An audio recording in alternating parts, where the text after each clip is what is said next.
Record.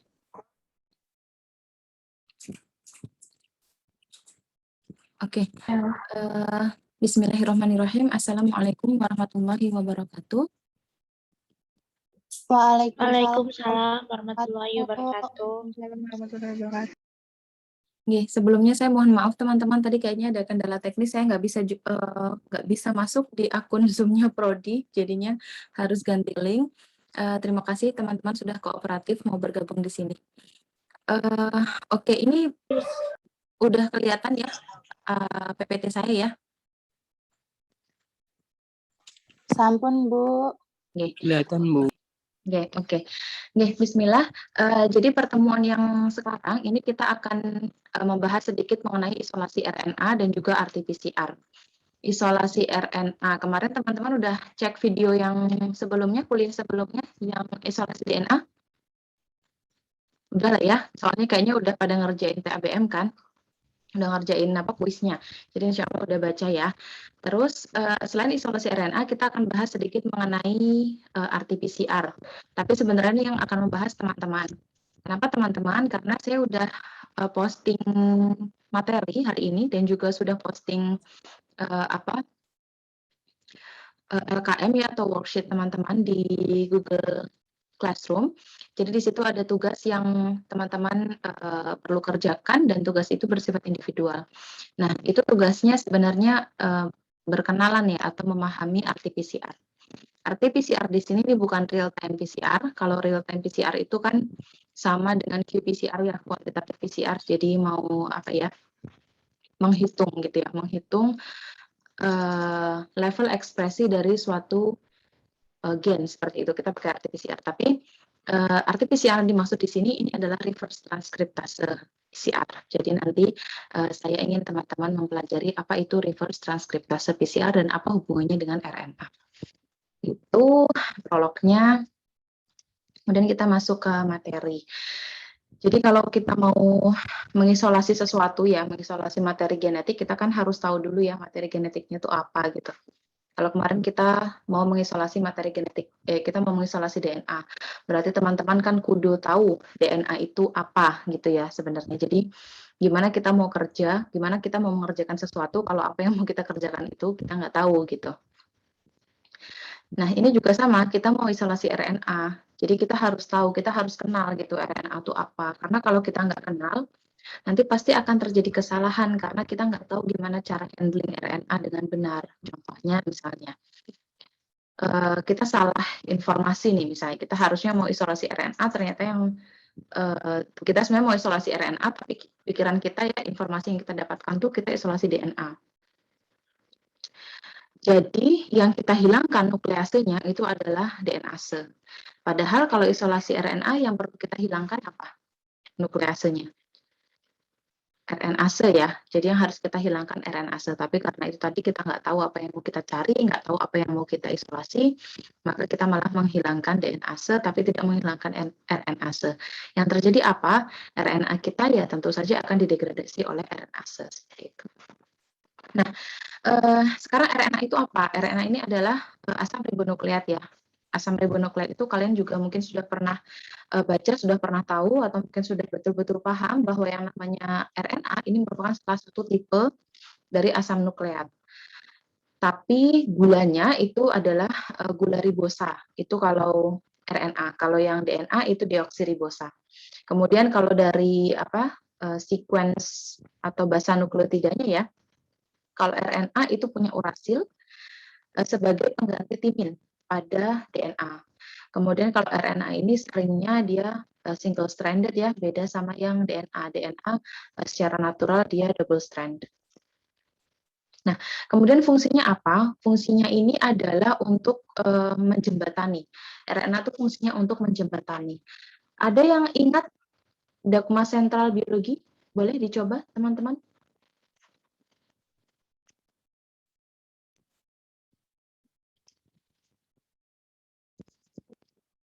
Dogma sentral biologi, ada yang ingat?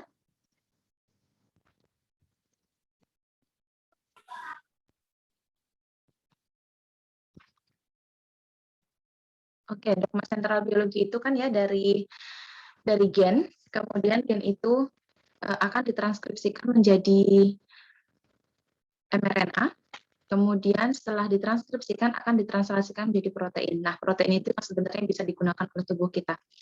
Kita nggak bisa langsung menggunakan DNA ya, karena DNA ini tidak dia nggak kompatibel dengan fungsi fisiologis dalam tubuh. Kalau fungsi fisiologis dalam tubuh perlunya protein dalam bentuk hormon, enzim, terus ligand dan seterusnya. Itu perlunya protein. Sedangkan kalau gen atau DNA itu nggak bisa diproses sama sel kita gitu. Sel kita hanya mengenali protein. Sehingga dari gen tadi, dari DNA ya harus diubah dulu menjadi mRNA, kemudian dari mRNA harus ditranslasi menjadi protein supaya bisa kita gunakan. Jadi fungsinya mRNA ini merupakan salah satu tipe dari RNA ya. Jadi kalau ditanya fungsinya RNA, itu salah satunya untuk menjembatani antara informasi genetik dengan sintesis protein. Nah, kemudian jumlahnya. Kira-kira ini tipe-tipe RNA-nya ya yang umum diketahui. Ini ada rRNA, ada mRNA, ada tRNA, dan juga molekul-molekul RNA yang lain. Ini ada banyak sekali molekul yang lain ini.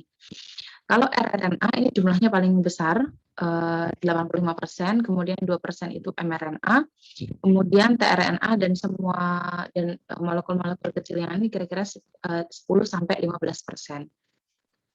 Nah, ini tipe RNA yang lain gitu. Tipe RNA yang lain ini ada mikroRNA, kemudian ada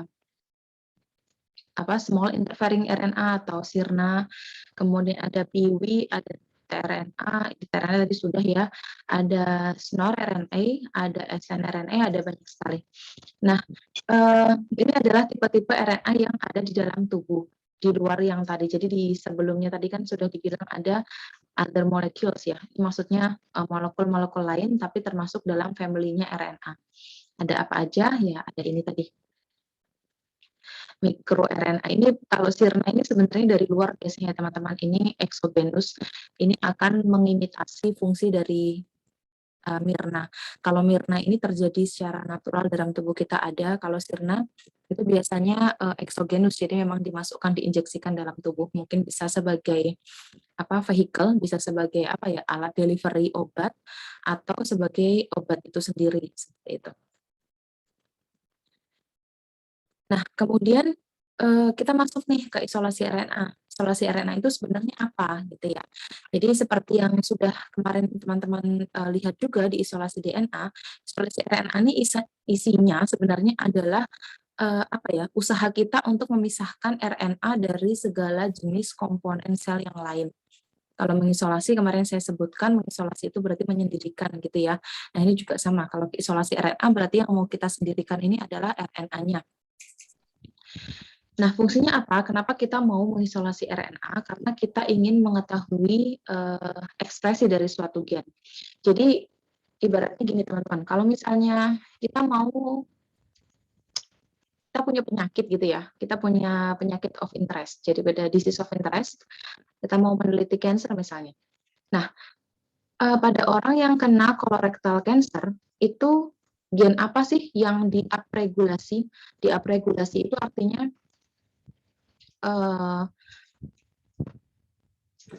ekspresinya meningkat gitu ya. Jadi diupregulasi itu artinya berarti jumlahnya di atas normal. Kalau di downregulasi berarti itu jumlahnya di bawah normal, ditekan gitu artinya gennya. Nah, misalnya kita tahu bahwa ada suatu gen pada colorectal cancer yang dia diupregulasi ketika dia diupregulasi pada penderita colorectal cancer. Misalnya gennya namanya gen X misalnya gitu ya.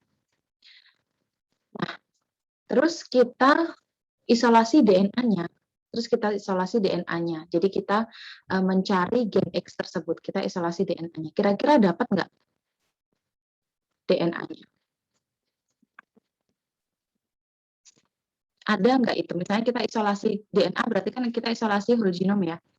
Dapat nggak kira-kira teman-teman?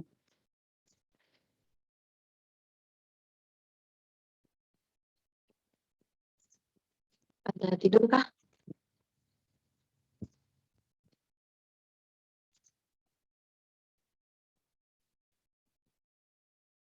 Halo?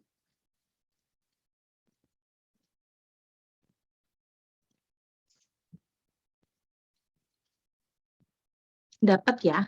Jadi kalau misalnya kita yang kita isolasi itu gen X, itu kita akan dapat isolasi DNA dari gen X itu kita akan dapat. Tapi misalnya pun dia keluar ya band-nya.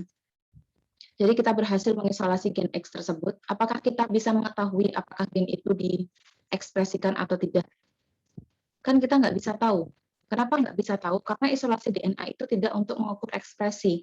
Isolasi DNA itu lebih pada identifikasi ada atau enggak gennya. Gitu. Tapi nggak bisa mengukur atau nggak bisa memberikan jumlah, tidak bisa memberikan gambaran secara kuantitatif, sehingga diperlukan teknik lain gitu selain PCR, yaitu qPCR gitu. Nah, pada qPCR yang dihitung adalah mRNA-nya. Kenapa mRNA yang diisolasi? Kenapa bukan DNA? Karena kalau DNA, baik yang gen X itu ya, tadi kita bicarakan gen X, baik pasien sehat, baik orang sehat maupun pasien kanker, semuanya punya gen X ini. Cuma ternyata pada pasien kanker itu gen X ini ternyata ditranskripsi kemudian ditranslasi dalam jumlah besar, sedangkan pada yang orang sehat itu ternyata dia tidak ditranskripsi, tidak ditranslasi juga. Jadi gen ini silent gitu. Tapi pada yang kanker ternyata dia terjadi upregulasi seperti itu. Jadi untuk yang jenis seperti ini, identifikasi analisis seperti ini nggak bisa menggunakan DNA, harus menggunakan RNA karena RNA itu tadi adalah jembatan yang bisa memberikan kita informasi apakah informasi genetik ini tersampaikan atau tidak tersampaikan. Itu berarti ditranslasi tidak ada nggak proteinnya itu yang mau kita lihat. Makanya yang kita isolasi RNA-nya. Kalau isolasi DNA-nya percuma, semuanya punya, semua orang punya, mau yang sakit mau yang sehat punya. Tapi kalau mRNA kita bisa melihat bahwa ternyata pada yang sehat itu tidak ada upregulasi, bahkan malah gennya diam ya, silent. Sedangkan kalau yang sedangkan kalau pada orang yang sakit ternyata ada upregulasi. Jadi kita bisa melihat dari mRNA-nya. Kemudian kita tahu bahwa semua komponen di level sel maupun level individu itu dikendalikan oleh ekspresi gen ya. Sehingga ini tadi menyambung cerita saya yang sebelumnya bahwa kalau misalnya kita ingin menganalisis suatu gen ya, apakah gen ini ditranskripsi atau enggak, atau diupregulasi atau enggak, kita nggak bisa lihat dari DNA. Karena kalau DNA semuanya sama, semua sel, semua ibaratnya kalau ini semua spesies, semua anggota spesies Homo sapiens itu semuanya punya gen itu. Tapi kalau ekspresi gen ini nggak sama antara individu satu dengan individu yang lain. Makanya bisa dijadikan sebagai alat untuk analisis. Nah, kemudian kalau prinsip isolasi RNA ini sama ya sebenarnya, prinsipnya ini meliputi ekstraksi, kemudian pemurnian, washing, dan seterusnya itu sama kayak yang DNA. Nah, cuma RNA ini adalah molekul yang cukup rentan ya, cukup rawan rusak karena dia cenderung nggak stabil seperti DNA. Kenapa? Karena kalau DNA dia double stranded, jadi dia stabil. Kalau yang RNA dia single strand, jadi memang dia cenderung tidak stabil kalau dibandingkan dengan DNA, sehingga RNA ini harus di-handle dengan hati-hati gitu. Ketika kita menghandle, kita harus memberikan treatment yang sesuai supaya kita tidak berkontribusi terhadap rusaknya RNA. Nah, kalau misalnya kita nggak bisa langsung mengisolasi mRNA-nya ya, nggak bisa langsung isolasi RNA, sebenarnya bisa kita simpan di nitrogen cair atau kita simpan di -80 atau kita simpan pada suatu larutan namanya RNA later.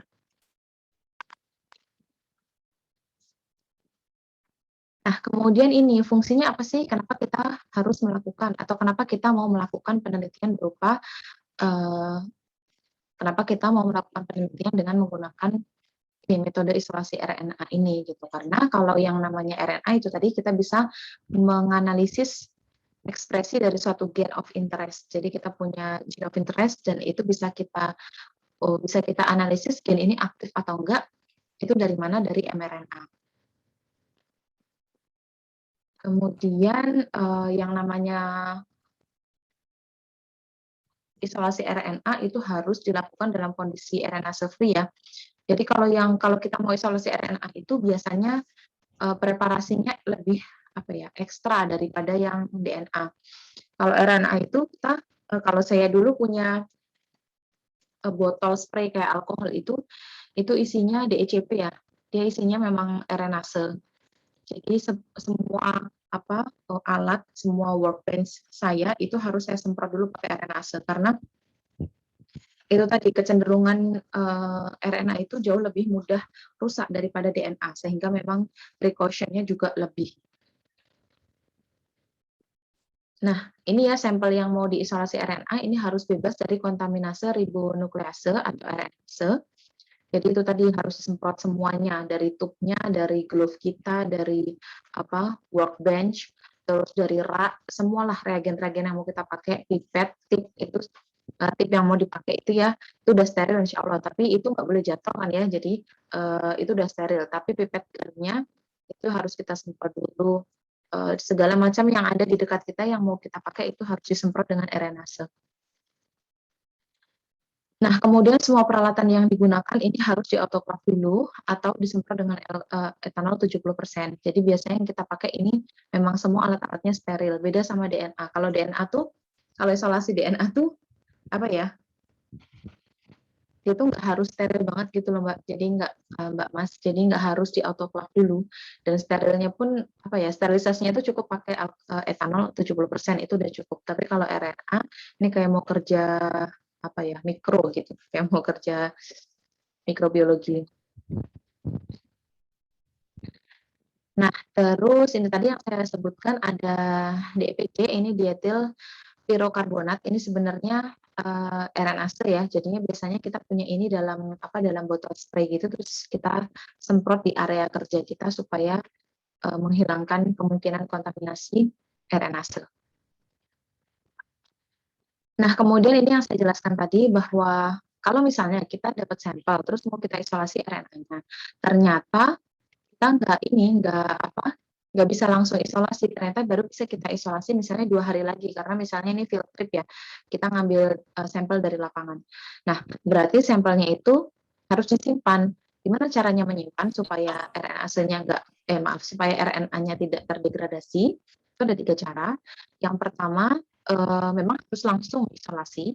Tapi kalau ini tidak memungkinkan, berarti kita harus melakukan opsi kedua, yaitu kita memasukkan sampel kita pada liquid nitrogen. Kalau itu cenderung awet ya, jadi kapan aja nanti kita siap buat isolasi, baru kita isolasi. Terus kita juga bisa simpan dalam RNA liter. Ini kalau mau kita, misalnya kita ngambil sampel sekarang, ini cenderung dalam waktu pendek ya teman-teman. Ini bukan untuk long storage, bukan untuk penyimpanan jangka waktu yang lama. Jadi RNA liter kita pakai misalnya, ternyata baru bisa kembali ke lab 2 hari lagi. Ya udah kita simpan sampel kita di RNA liter.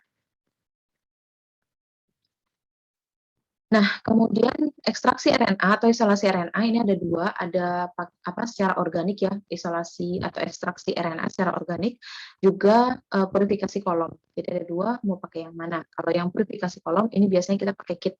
Kalau yang organic extraction ini kita pakai reagen-reagen yang biasa, yang kayak phenylchloroform, isoamil alkohol kayak gitu.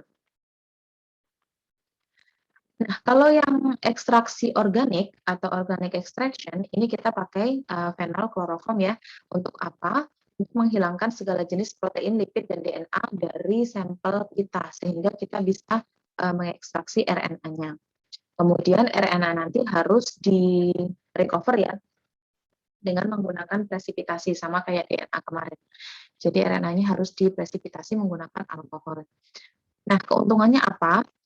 Kalau pakai yang ekstraksi organik, ini kita bisa menggunakan sampel kita tuh bisa besar atau kecil jumlahnya. Jadi sampelnya banyak atau sedikit, itu kita bisa pakai metode ekstraksi yang organik. Kemudian kita juga bisa memodifikasi reagen. Jadi misalnya, kalau mau nyuci tuh kita perlu masukin fenol misalnya 20 mikrolit, terus kloroform misalnya 30 mikrolit. Terus kita coba nih, kita tahu, oh ternyata kalau kloroformnya 30 mikrolit, dia kurang ada fasenya kurang terpisah dengan jelas. Kalau gitu kita tambahin dikit kloroformnya, kita tambahin 30 mikrolit misalnya. Nanti terpisah nggak tuh fasenya? Oh ternyata terpisah. Nah itu enaknya pakai metode yang organik. Jadi kita bisa, apa ya, kita bisa ubah-ubah, kita bisa modifikasi sesuai dengan apa ya, sesuai dengan apa yang kita alami saat itu gitu. Jadi kalau misalnya ternyata hasilnya oh kurang fasenya nggak jelas, berarti kita tambahin lagi kloroformnya seperti itu. Nah kayak gitu nggak bisa kalau pakai kit. Kalau pakai kit itu sudah fix. Jadi yang kita pakai ya itu jumlahnya ya segitu, nggak boleh lebih, nggak boleh kurang. Nah keuntungannya fenolkloroform itu bahaya. Jadi ya itu tadi kemarin sempat saya bilang dia ini apa ya, membakar gitu loh. Jadi kayak dia acid kan ya sifatnya, jadi kayak HCl gitu ya, kalau kena kulit ya terbakar seperti itu. Jadi ini banyak yang tidak menginginkan menggunakan ekstraksi fenolkloroform untuk RNA dan juga DNA itu karena alasan ini. Nah, kalau purifikasi kolom ini prinsipnya itu kita menggunakan kolom yang mana dalam kolom itu ada filternya. Nah, filter itu akan mengikat RNA. Jadi nanti sampel yang udah kita cacah-cacah, kalau sampelnya darah ya berarti ya apa namanya yang sudah kita lisiskan kayak gitu ya. Nah, itu RNA-nya akan nyangkut dalam filter itu sehingga akan memisahkan RNA tersebut dari komponen-komponen sel yang lain. Dan komponen-komponen sel yang lain ini bisa kita apa ya? Bisa kita flush, bisa kita siram gitu loh, bisa kita buang karena di dalam ini tube. Terus nanti di sini ada kolomnya. Nah, nanti buangannya itu ada dalam tube ini. Nah, ini tube ini nih bisa kita buang. Jadi yang isinya pengotor-pengotor atau komponen atau organel lain dalam sel yang kita nggak inginkan ini bisa kita buang. Terus biasanya RNA yang tadi kan nyangkut di filter ya. Nah, kemudian kan dielusikan supaya RNA-nya bisa turun ke dasar tabung. Nah, itu biasanya kita dapat konsentrasi yang tinggi. Itu kalau pakai purifikasi kolom. Keuntungannya apa? Jelas, dia jauh lebih cepat daripada pakai fenolkloroform. Daripada pakai yang cara organik tadi. Kemudian kita nggak perlu pelarut-pelarut kayak fenolkloroform, isoamil alkohol, kita nggak perlu itu. Terus kita juga nggak perlu presipitasi menggunakan alkohol. Ini keuntungannya, dia cepat banget emang. Nah, nggak untungnya gimana? Nggak untungnya karena mahal. Ini kitnya mahal, jauh lebih mahal daripada kit untuk isolasi DNA. Nah, kalau misalnya kita melakukan kegiatan rutin, isolasi RNA itu merupakan kegiatan rutin, itu rugi banget kalau pakai kit gitu. Jadi kalau misalnya memang ini merupakan kegiatan rutin, terus sampelnya skalanya besar, ya udah pakai yang ini metode organik aja gitu, itu jauh lebih hemat. Itu dan kalau jam terbangnya udah tinggi ya udah terampil itu yield-nya hasilnya konsentrasi RNA-nya itu juga bisa besar gitu. Jadi memang tergantung jam terbang ya, tergantung pengalaman. Kalau pakai column purification itu enak banget memang, dia udah ada protokolnya, kita tinggal tempel aja di dalam lab atau dalam BSC kita, udah tinggal ikutin, dibilang suruh masukin 200 mikrolit, kita masukin 200 mikrolit. Dibilang suruh masukin 500 mikrolit, kita masukkan 500 mikrolit. Jadi kita nggak perlu apa ya, nggak perlu menakar-nakar. Oh ini udah cukup nggak ya, ini udah cukup belum ya, kayak gitu tuh nggak perlu karena sudah fix jumlahnya dan volumenya. Nah kemudian ada step-stepnya teman-teman. Ini step yang pertama adalah homogenisasi, dilanjutkan dengan separasi fase. Kemudian ada presipitasi RNA, kemudian pencucian RNA dan juga RNA solubilisasi atau meresuspensi gitu. Ini lagi Zoom. Ya. Lagi Zoom. Iya. Ini kan Mbak belum isi pulsa. Oke. Kemudian kalau homogenisasi biasanya kita di awal pakai trizol ya, pakai trireagen. 1 mili aja, terus 1 mili ini digunakan untuk menghomogenisasi 50 sampai 100 mg jaringan atau 5 sampai 10 kali 10 pangkat 6 sel atau per 10 cm culture plates ya. Ini jadi 5 sampai 10 kali 10 pangkat 6 sel per 10 cm culture plate. Ini hitungannya menggunakan 1 mili trizol.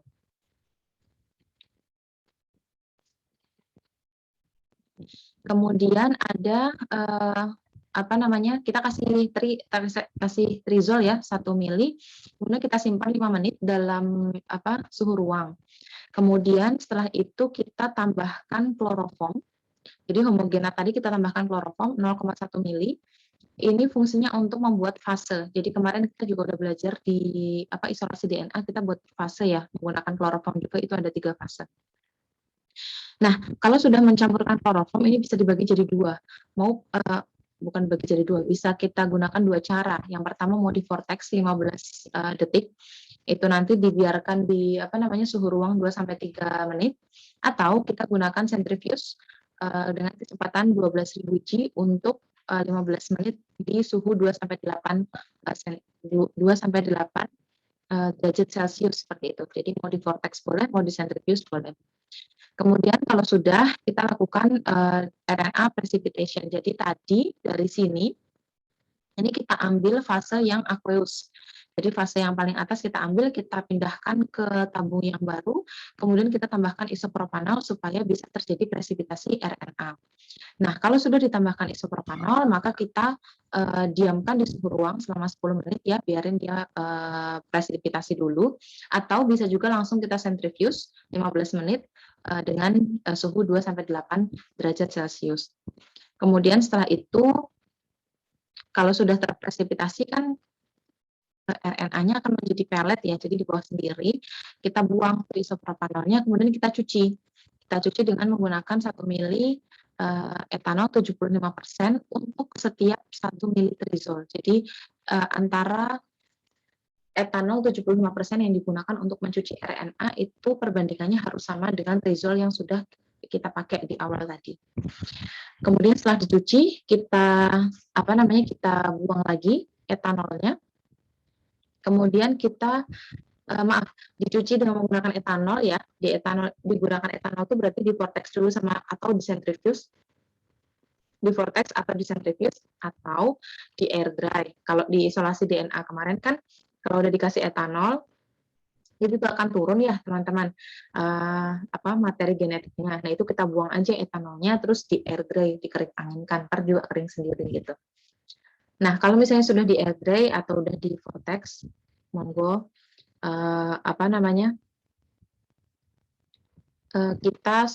kita resuspensi di 81 mikrolit aerase free water. Jadi kita simpan di sini nih, kita bisa simpan di kulkas gitu ya. Nanti untuk analisis lebih lanjut.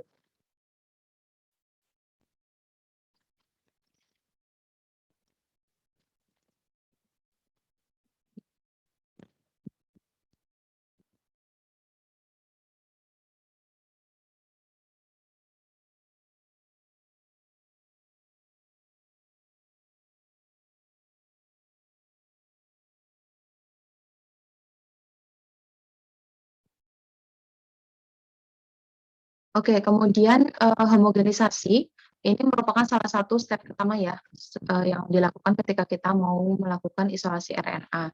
Fungsinya apa homogenisasi ini? Ini untuk melisiskan sel. Jadi trizol tadi fungsinya memang untuk melisiskan atau memecahkan dinding sel supaya komponennya bisa keluar.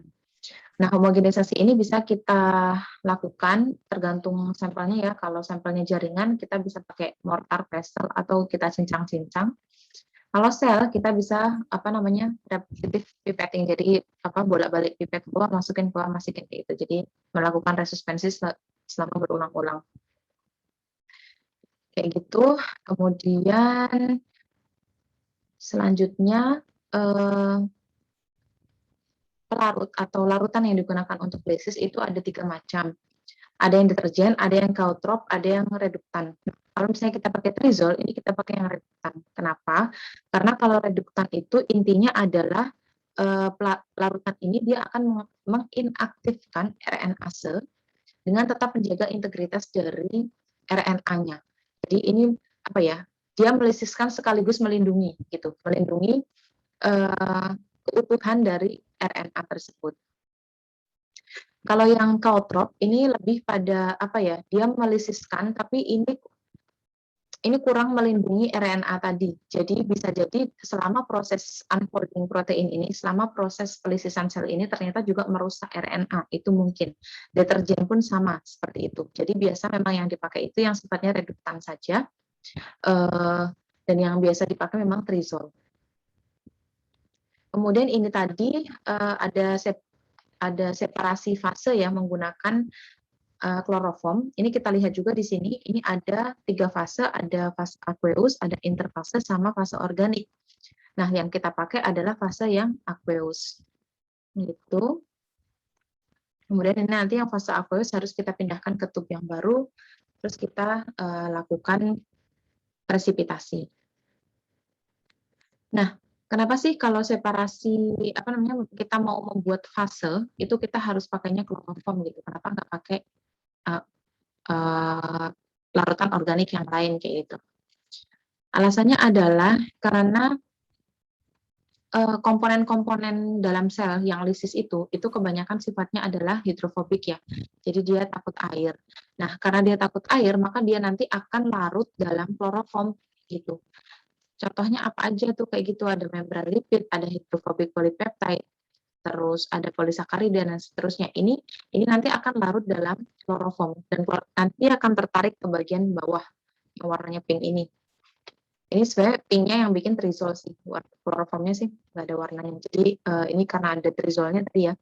Nah, yang paling bawah ini adalah fase organik karena di sini ada itu tadi ada karbohidrat, ada protein, glikoprotein dan seterusnya yang dia takut air sehingga dia akan larut dalam kloroform sehingga bisa terpisah dengan fase aqueous. Nah, kemudian kita lakukan presipitasi, ini sama dengan yang kemarin ya, menggunakan isopropanol sehingga nanti akan muncul pelet di bagian dasar tabung. Ini nanti adalah RNA-nya. Kemudian kita nanti cuci dengan etanol 75%. Fungsinya untuk apa? Untuk menghilangkan residu-residu garam. Kemudian setelah itu kita resuspensi dalam aerosol-free water. Nah, terus kalau misalnya sudah, apa yang harus kita lakukan? Kita harus melakukan kuantifikasi baik DNA maupun RNA. Itu kalau sudah selesai sudah selesai kita isolasi ya, kita harus memastikan dia ada atau enggak nih gitu. Nah, kita bisa kuantifikasi konsentrasi materi genetik yang sudah kita isolasi. Kemarin sih sempat cerita kayaknya bisa pakai nanodrop gitu ya. RNA, DNA bisa pakai nanodrop. Tapi kalau misalnya alatnya nggak punya nanodrop, dia adanya spektrofotometer, ya udah kita hitung manual berarti. Jadi kalau hitung manual itu rumusnya konsentrasi RNA itu adalah absorbansi 260 kali ini jumlah jumlah dilusi atau jumlah pengenceran kali 40 mikrogram per mililiter. Nanti absorbansi ini adalah hasil yang ditunjukkan oleh spektrofotometernya. Jadi berapa? Misalnya absorbansinya itu 0,3, terus 0,4, 0,9 dan seterusnya. Kayak gitu, terus dikalikan berapa kali pengenceran, dikalikan 40. 40 ini datangnya dari mana? Ini adalah konsensus teman-teman. Jadi konsentrasi RNA itu pada absorbansi dengan nilai 1, berarti nilai A260 itu sama dengan 1, itu RNA-nya sebesar 40 mikrogram per mili. 40 mikrogram per mili. Sehingga datanglah angka 40 ini. Sehingga rumusnya menjadi, ini tadi konsentrasi RNA, itu berarti absorbansi di gelombang 260 dikalikan faktor dilusinya berapa, terus dikalikan 40 mikrogram per mili. Nah, kemudian kita lihat ini, kalau misalnya RNA itu optimalnya di 2 ya.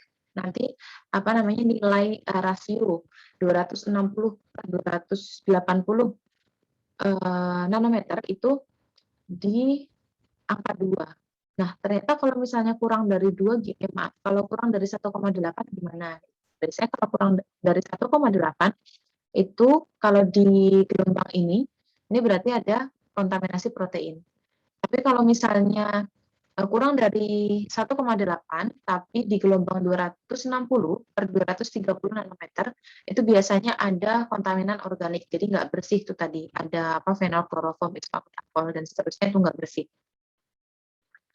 Terus kalau yang di 260/240 kalau kurang dari 1,4 itu berarti ada kontaminasi ion seperti itu. Jadi ini apa ya dasarnya ya. Jadi kalau di gelombang 260/280 itu optimalnya 2. Kalau kurang dari 1,8 berarti ada kontaminasi protein. Kalau kita ukur di absorbansi 260/230, hasilnya kurang dari 1,8 berarti dia ada kontaminasi bahan-bahan organik karena optimalnya 2,0 sampai 2,4. Kira-kira seperti itu. Nah, kemudian mengenai storage-nya itu bisa kita bisa kita simpan kalau misalnya kita pakai misalnya kita isolasi terus kita mau pakai lagi kurang dari seminggu, katakanlah 2-3 hari lagi mau kita pakai. Ya udah kita simpan aja dalam nuclease free water ya, NFW atau biasanya pakai NFW sih atau DDH2O. Tapi kalau DDH2O itu biasanya dipakai untuk DNA dan untuk RNA meskipun ada yang pakai itu tidak direkomendasikan karena itu tidak ada sertifikasi bahwa dia bebas dari nuklease. Padahal kita tahu tadi bahwa sifatnya RNA itu cenderung nggak stabil ya dibandingkan dengan DNA. Sehingga kita memang harus memastikan bahwa dia disimpan dalam larutan yang bebas nuklease. Jadi biasanya kalau RNA kita simpan pada NFW atau nuclease free water. Nah, kita bisa simpan di suhu minus 20 derajat. Kalau kita pakai dalam jangka waktu hari, misalnya saya isolasi sekarang mau pakai 2-3 hari lagi. Tapi kalau misalnya kita mau menyimpan dalam waktu agak lama gimana? 2-6 bulan misalnya. Ya udah sama aja kita larutkan di NFW terus kita simpannya di minus 80 derajat. Nah, tapi untuk untuk menyimpan seperti ini biasanya ada tahapannya teman-teman. Jadi nggak boleh kalau misalnya kita habis isolasi terus sudah kita kasih NFW gitu ya. Habis dikasih NFW dia langsung masuk minus 20 derajat, pecah selnya. Nggak bisa kayak gitu. Jadi untuk proses pembekuan itu harus gradual gitu ya, pelan-pelan. Jadi dimasukin dulu di kulkas 4 derajat, misalnya sehari gitu ya, atau beberapa jam, terus setengah hari. Jadi kita selesai kerja jam 2 misalnya, selesai mengerjakan isolasi jam 2, misalkan kita pulang dari lab tuh biasanya jam 5. Ya udah dari jam 2 sampai jam 5 itu biarin dia di suhu 4. Terus pas kita mau pulang baru kita pindahin dia ke minus 20. Nah, itu terus tunggu overnight atau bisa 2 hari 3 hari nunggu aja. Habis itu nanti harus dipindah ke minus 80 derajat kalau memang kita akan menyimpan dalam jangka waktu yang lama. Nah, terus untuk penyimpanannya itu bisa menggunakan formazole, RNA letter. Kalau pakai yang RNA letter ini bisa sampai 2 tahun di suhu minus 20. Emang cenderung lebih stabil ya. Tapi biasa umumnya apa-apa yang kita menggunakan RNA itu pasti akan jauh lebih mahal gitu. Jadi menyimpan di RNA letternya akan jauh lebih mahal meskipun dia lebih convenient, lebih nyaman gitu karena 2 tahun di minus 20 nggak masalah. Kan nggak semuanya punya kulkas minus 80 gitu ya. Jadi dia pakai RNA letter terus disimpan di minus 20. Tapi kalau nanti sebelum dilakukan reverse transkriptase, itu nanti harus dibersihkan dulu. Jadi nggak boleh ada sisa-sisa RNA letter. Jadi nanti tetap aja harus towing ya, di towing nanti harus dihilangkan di vortex atau disentrifugasi, dibuang RNA letternya, dicuci lagi, baru nanti dimasukin NFW, baru bisa reverse transkriptase kayak gitu. Nah, nggak enaknya kayak gitu, lebih ribet pas kita mau kerja. Nah, terus kan yang namanya materi genetik, materi biologis kayak gini sebenarnya kan nggak bagus ya teman-teman kalau beku, cairin, dibekuin, dicairin gitu nggak bagus. Jadi kalau misalnya memang kita simpannya banyak, hasil kita banyak nih, misalnya ada berapa ya, katakanlah 75 mikrolit atau 50 mikrolit nih hasil isolat RNA-nya. Ya udah kalau misalnya 50 kita bagi aja jadi misalnya 3 tub. Isinya 10 mikrolit, 10 mikrolit, 10 mikrolit, 20 mikrolit misalnya gitu. Jadi kita bagi-bagi, namanya aliquot. Kenapa kita bagi-bagi? Untuk menghindari beku cair. Jadi kalau misalnya disimpannya dalam bentuk kecil-kecil kayak gitu kan kita bisa menyesuaikan kebutuhan ya. Misalnya kita mau PCR. Oh, saya mau qPCR nih gitu. Saya butuhnya 10 mikrolit. Ya udah kita ambil aja yang tub 10 mikrolit itu atau maaf, kalau misalnya saya butuh 20 mikrolit, ya udah kita ambil yang tub 20 mikrolit, atau kita ambil tub yang isinya 10 mikrolit tapi 2 tub, kayak gitu. Jadinya itu akan lebih aman untuk sampel kita. Daripada kita simpan dia dalam satu tub 50 mikrolit, terus udah beku, kita keluarin toh, jadi dia cair nih, towing, terus kita cuma ambil berapa 20 mikrolit, kita pindahin ke tabung yang lain, terus yang sisanya dimasukin lagi. Jadi habis dikeluarin, ditowing, dimasukin lagi buat dibekuin. Nah, kayak gitu nggak bagus. Itu untuk semua spesimen biologis. Jadi biasanya kita memang aliquot sampel, reagen itu kita aliquot, terutama misalnya kayak proteinase K, kayak gitu. Itu kita aliquot sesuai dengan kebutuhan aja gitu.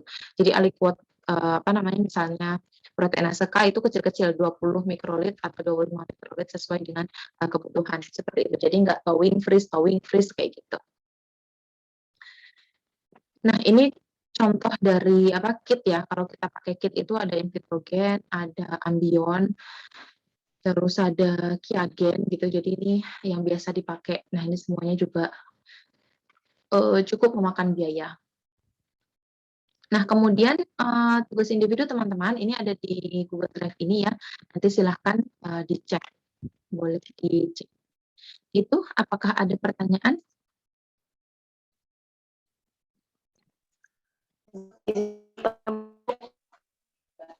Mbak Wiwin, ada pertanyaan ya? Iya, Bu. Monggo, Mbak. Tadi yang pas di awal Ibu menjelaskan tentang sirna itu loh, Bu, yang di RNA. Nah, terus Ibu bilang bahwa itu dapat delivery obat dengan itu gitu loh, Bu. Nah, mekanisme delivery obat pakai sirna itu kayak gimana, Bu? Oke, jadi biasanya Mirna itu dia biasanya kalau Mirna itu digunakan untuk sebagai inhibitor gitu ya. Dia digunakan sebagai inhibitor. Jadi mRNA dengan ukuran yang kecil ini digunakan sebagai inhibitor protein tertentu kayak gitu. Sehingga protein itu menjadi tidak aktif. Nah, kebanyakan penyakit itu sebenarnya sinyalnya itu berupa protein ya. Contohnya apa ya teman-teman? Sebentar, saya kasih contoh biar lebih mudah dipahami. Misalnya pada kanker itu ada gen yang namanya PRB ya. PRB itu protein retinoblastoma. Nah, PRB ini sebenarnya dia merupakan protein supresor. Jadi dia fungsinya itu untuk menahan supaya sel itu tidak melakukan proliferasi dengan berlebihan seperti itu. Nah, pada banyak kasus kanker, terutama yang kanker yang ganas ya, kasus-kasus ya kanker ganas, maksudnya bukan tumor. Jadi yang sudah kasus kanker yang sudah invasif, dia metastasis, itu ternyata banyak ditemui bahwa PRB-nya itu banyak yang tidak aktif gitu. Jadi PRB-nya itu ternyata gen PRB ini ditekan. Jadi dia menjadi tidak aktif sehingga dia kalau tidak aktif berarti dia nggak memunculkan atau tidak mensintesis protein PRB yang sebenarnya kita perlukan supaya bisa menahan proliferasi gitu kan. Ini jadi penyakit kan, akhirnya itu tadi ada perkembangan kanker yang invasif seperti itu. Nah, gimana perannya Mirna atau Sirna kayak gitu. Jadi Mirna ini bisa jadi dia itu berfungsi untuk menahan atau menginhibisi atau menghambat protein lain supaya protein lain itu bisa berikatan dengan targetnya PRB. Sehingga PRB-nya nanti nggak akan berikatan seperti itu. Tapi karena ada gen yang tidak aktif tadi ya, itu sehingga proses ini menjadi tidak terjadi. Nah, Mirna ini nanti akan berikatan dengan protein inhibitor ini tadi, protein yang menghambat PRB. Sehingga protein ini nanti menjadi terikat gitu ya, sehingga dia nggak jadi nempel gitu. Karena nggak jadi nempel, PRB-nya nempel ke reseptornya seperti itu. Sehingga dia bisa menahan terjadinya proliferasi yang tidak diinginkan itu. Nah, masalahnya protein yang menghambat protein kompetitornya protein kompetitornya PRB ini ternyata pada pasien kanker itu nggak ada, tidak disintesis. Nah, ini Mirna ini, sehingga kita buat Mirna buatan supaya mengimitasi sifat dari yang protein yang tidak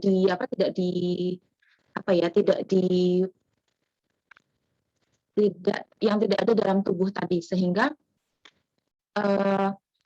dengan adanya sirna itu berarti fungsinya sama seperti Mirna, cuma dia dari luar ya, sehingga itu bisa menghambat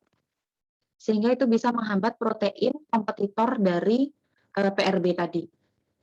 Kayak gitu. Tapi kayaknya emang lebih gampang pakai gambar ya Mbak. Bingung pasti ya, karena nggak ada gambarnya. Sembari saya coba carikan gambar, Mbak Wiwin mungkin ada pertanyaan yang lain? Berarti kalau sirna itu di delivery ke tubuhnya itu lewat suntik atau gimana, Bu? Ya, Mbak, jadi kalau sekarang tuh ada memang sirna tuh yang bisa diinjeksikan langsung gitu ya. Jadi dia tuh kayak apa ya? Ya terapinya tuh yaitu terapi mRNA. Jadi terapi itu sekarang genetik juga luas banget, nggak cuma terapi gen, dalam artian terapi gen itu bisa berupa apa ya? Bisa berupa gen itu berarti dalam artian kita tidak membayangkan gen kodon gitu enggak ya, tapi gen ini berarti genetik molekuler, bisa berupa Mirna, bisa berupa RNA, bisa berupa sirna, seperti itu. Itu biasanya memang diinjeksikan langsung. Coba saya cari ya. Ada lagi Mbak Uwin mungkin? Sudah, Bu, itu aja. Oke, ada lagi teman-teman yang lain sambil saya carikan gambar buat Mbak Uwin. Ibu, saya izin bertanya. Boleh Mbak. Yang tentang organic extraction sama column purification itu yang di antara keduanya kalau digunakan yang lebih baik yang mana ya, Bu? Nah, itu tergantung Mbak. Tergantung preferensi. Kemarin kayaknya saya sempat bahas mengenai preferensi ya. Kita bayangkan lab biotek aja nih misalnya. Nah, lab biotek itu kan tidak melakukan isolasi RNA ya. Karena kita juga nggak punya mesinnya. Kalau RNA berarti kan kita harus pakai real time tuh. Dan kita nggak punya real time. Jadinya kita nggak melakukan itu. Seandainya punya pun, tapi itu bukan merupakan prosedur rutin, kita nggak perlu beli yang purifikasi kolom, karena itu berarti pakai kit kan ya. Maaf, kebalik, kalau misalnya saya ulang, bila biotek kita kan nggak melakukan isolasi RNA. Kenapa? Karena kita nggak punya alatnya. Tapi sekalipun punya alatnya, kalau isolasi RNA itu tidak kita lakukan secara rutin, berarti artinya nggak ada dosen atau nggak ada peneliti yang akan menggunakan alat itu secara rutin, berarti kita nggak perlu nyetok reagen-reagen yang organik. Jadi kita akan pakai yang insidental aja. Yang insidental itu apa? Yang kit, karena dia tahan lama sampai 3 tahun. Karena itu tadi kita nggak rutin. Tapi kalau kita memang alatnya ada, personelnya ada yang memang meneliti atau mendalami tentang RNA, dan isolasi RNA itu menjadi kegiatan rutin laboratorium, itu akan lebih ekonomis, itu menggunakan yang ekstraksi organik. Kayak gitu. Jadi kalau kit ini ya gampang, buat gampangnya aja gitu. Cuma kalau misalnya dalam jangka waktu lama, dalam jumlah besar, rugi pakai yang kit karena ini mahal kayak gitu. Jadi kalau kita bicara bagusnya yang mana, ya emang tergantung sama dana, sama orangnya yang melakukan, tergantung sama kapasitas lab dan seterusnya gitu Mbak Ivana. Iya Bu, makasih. Iya, sami-sami.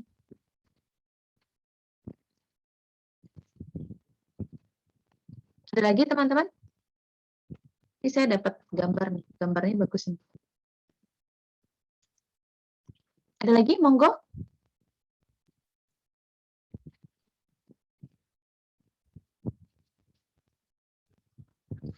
Saya, Bu. Oke, monggo. Dia, Bu. Oke. Tadi kan Ibu bilang RNA itu RNA itu kan bisa disimpan pakai 3 cara, tapi sebelum diperlakukan. Terus kenapa dia nggak di nggak di eh, nggak diginiin langsung Bu, nggak di Gimana? kan Ibu tadi bilang kalau RNA itu bisa disimpan kan pakai 3 cara. Mm-mm. Terus misal mau neliti lagi 2 hari. Terus kenapa nggak di harinya itu dia diteliti gitu Bu? Atau ada Ya, misalnya orang gini, misalnya saya ngambil sampel nih, saya ngambilnya di daerah terpencil nih, kayak misalnya di apa ya, pedalaman Kalimantan, pedalaman Sulawesi, pedalaman apa Papua misalnya kayak gitu. Saya lagi neliti nih penyakit tentang itu. Terus saya ambilnya sampelnya darah. Nah, labnya kan jauh tuh Mbak. Dan yang punya alatnya untuk apa namanya RT-PCR itu misalnya di Jawa gitu, di Jakarta misalnya atau di Jogja, di Jawa intinya. Nah, berarti kan si sampel itu harus terbang dari pedalaman Kalimantan sampai ke Jawa toh. Jadi nggak bisa saya langsung isolasi di situ karena alatnya nggak ada misalnya. Atau karena ya memang fasilitasnya tidak ada. Jadi memang apa ya, larutan-larutan seperti itu kayak apa namanya RNA letter itu memang dibuat untuk memfasilitasi hal-hal seperti ini tadi, bahwa ketika kita melakukan field trip yang nggak bisa, kita nggak punya akses laboratorium, tapi tetap kita bisa dapat sampelnya kayak gitu. Nah, terus kita awetkan menggunakan itu. Jadi nanti begitu sampai di lab, langsung kita proses gitu. Tapi selama transport dari tempat pengambilan sampel sampai ke lab, itu masih aman gitu loh, nggak rusak kayak gitu, Mbak. baik Bu, terima kasih. Jadi sami-sami. Ini saya coba menjelaskan yang punyanya Mbak, apa namanya, punyanya Mbak Wiwin tadi ya, ini agak beda. Jadi teman-teman tahu mRNA kan ya, tadi sudah saya jelaskan. Nah, mRNA ini kan dia nanti akan jadi apa Mbak Wiwin? Jadi apa maksudnya apa Bu? Kalau dalam dogma sentral, habis mRNA dia jadi apa?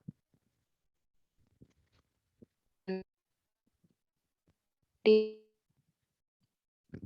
Protein ya. Dari DNA, kemudian ditranskripsi menjadi mRNA, dari mRNA menjadi protein. Suaranya Mbak Wiwin putus-putus.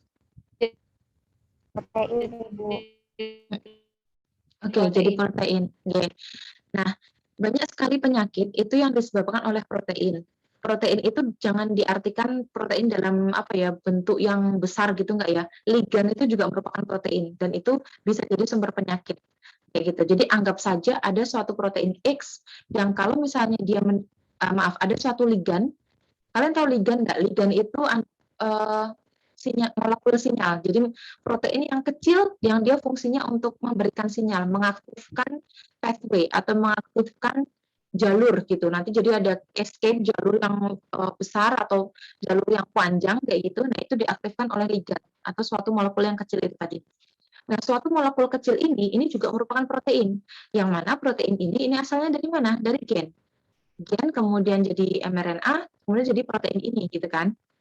Nah, jadi yang sebelum dia jadi protein, dia kan jadi mRNA dulu ya, ibaratnya gitulah gampangannya ya. Sebelum dia ditranslasi menjadi protein, dia kan berupa mRNA.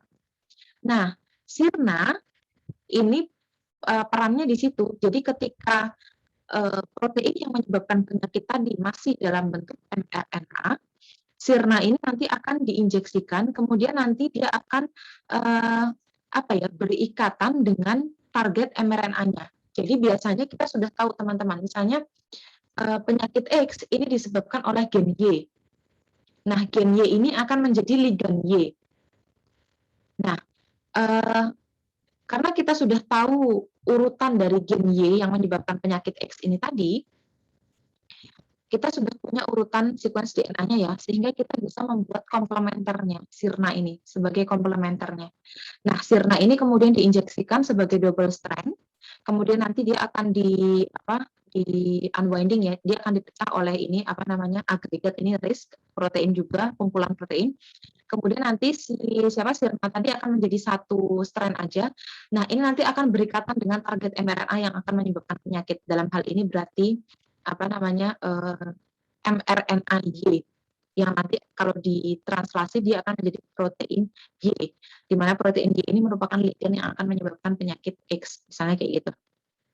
Nah, karena si mRNA ini tadi kan dia single strand ya, tadi saya udah bilang mRNA itu single strand. Nah, ketika dia ditempeli oleh sirna single strand juga dan komplementer, ini kan menjadi nggak bisa dibaca sama ribosom. Ya kan, karena ribosom itu bisa bacanya cuma single strand aja, mRNA. Nah, ini kalau jadi seperti ini jadi double strand, ini nggak bisa dibaca sama ribosom. Terus akibatnya apa? Akibatnya si siapa namanya?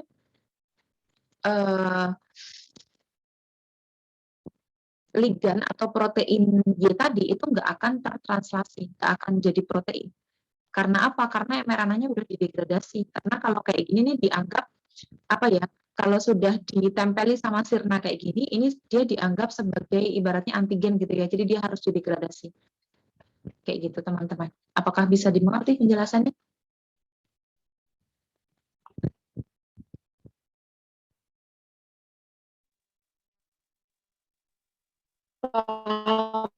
Bu.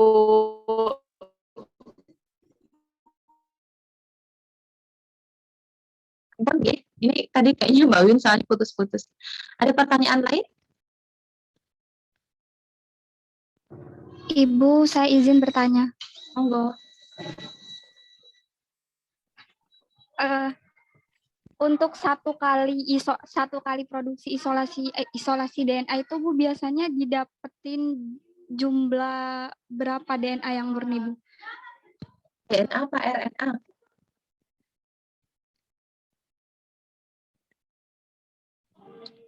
Kalau setelah isolasi DNA yang didapetin DNA murni kan Bu? Oh, ini bicarain kemarin berarti ya, pertemuan kemarin ya? Iya Bu.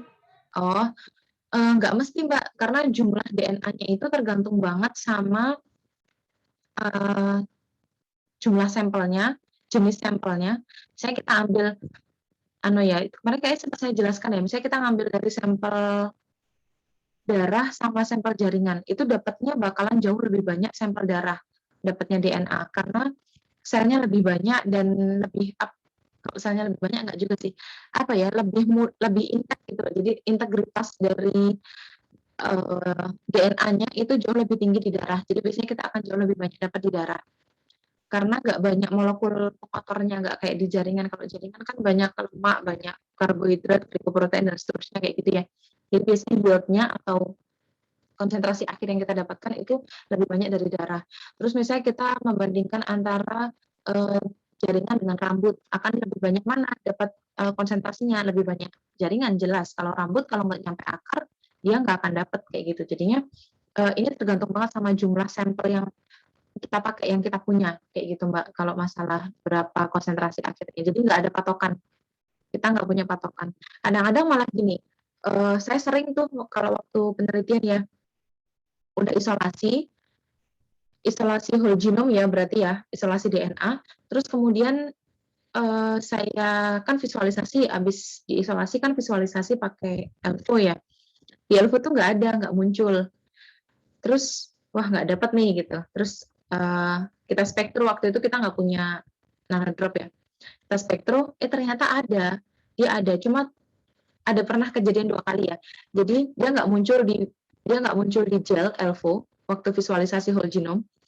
Tapi ketika diuji pakai spektro, dia ternyata absorbensinya gede, jadi konsentrasinya tinggi, tapi nggak muncul di situ. Pernah juga nggak muncul di ELVO, terus setelah di spektro juga dia konsentrasinya emang kecil, tapi ternyata waktu di PCR dia keluar bandnya jelas kayak gitu. Jadi ibaratnya kalau visualisasi ELVO itu juga nggak bisa melulu dijadikan patokan. Jadi biasanya kalau saya pribadi, kalau misalnya mau penelitian seperti itu, harus ada 2 mekanisme pengujian ya, kuantifikasi. Jadi yang pertama memang harus visualisasi menggunakan ELVO, itu wajib, kemudian ditambah nanodrop. Jadi nanti bisa saling menguatkan kayak gitu Mbak. Karena nggak mesti gitu, kadang-kadang nggak muncul di nanodrop, nggak muncul di ELVO, tapi ternyata di PCR dia stripnya jelas. Itu sering juga saya dapat kayak gitu dulu. Itu Mbak. Terima kasih Ibu. Ibu izin bertanya lagi. Oke. Misal nih Bu, kita butuh DNA murni yang banyak gitu Bu. Kalau dalam isolasinya itu bisa sekali isolasi nggak Bu buat dapetin DNA murni yang banyak? Maksudnya gimana? Banyak tuh gimana? Jumlahnya itu yang banyak, Bu. Udah buat apa dulu? Buat mungkin penelitian apa gitu. Biasanya kalau misalnya kita cuma mau PCR, mau qPCR, mau PCR atau qPCR, itu kan butuhnya dikit banget, Mbak. Paling 5 mikrolit kan.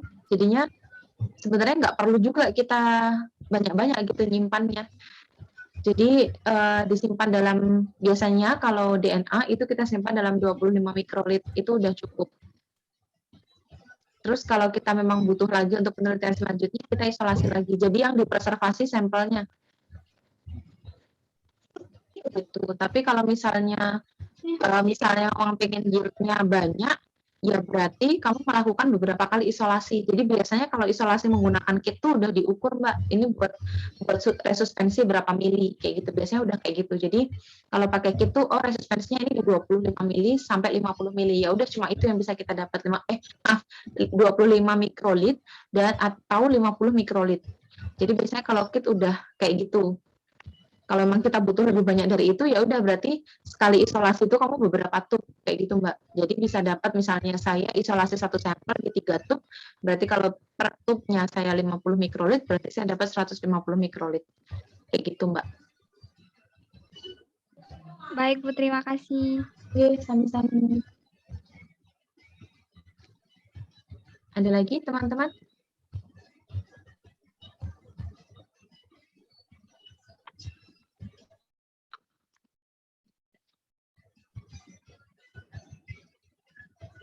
Nggak ada, kalau nggak ada saya tutup ya, kita sudahi dulu kuliah pada siang hari ini. Terima kasih atas atensi teman-teman, kurang lebihnya saya mohon maaf, kita tutup dengan doa penutup majelis. Subhanakallahumma wa bihamdika asyhadu alla ilaha illa anta astaghfiruka wa atubu ilaik. Alhamdulillah, wassalamualaikum warahmatullahi wabarakatuh.